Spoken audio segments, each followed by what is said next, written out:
امام علی مقام کی شان یہ کم ہے کہ احادیث طیبات کے ذخیرے بھرے پڑے ہیں،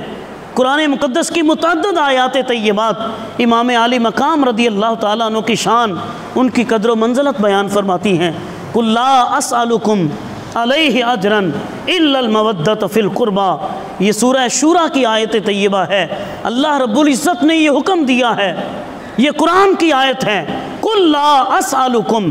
اے میرے محبوب آپ ان کو ارشاد فرمائیں میں تم سے کوئی اجرت طلب نہیں کرتا، میں نے تم تک اسلام پہنچایا ہے،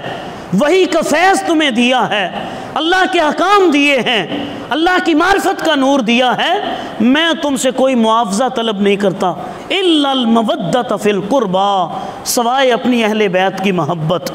تو اللہ تبارک و تعالیٰ کا تقاضا ہے قرآن کی آیات طیبات کی روشنی میں حضور کی اہل بیت اطہار کے ساتھ محبت کی جائے۔ جب تک ان کی محبت نہیں ہوگی ہمارا ایمان کامل نہیں ہوگا، جب تک ان پر درود و سلام نہیں پڑھا جائے گا ہماری نماز ہی کامل نہیں ہوگی، جب تک ان کی محبت نہیں ہوگی ہمیں اللہ اور اس کے رسول کی محبت نہیں ملے گی۔ تو اب آپ یہ دن ہمیں اسی محبت کی یاد دلاتا ہے، اسی ایک واقعے کی طرف ہماری توجہ مبذول کرواتا ہے کہ جب یہ دن آئے کم از کم اپنی نئی نسل کو ہم بتائیں اس دن کی اسلام میں کیا اہمیت ہے،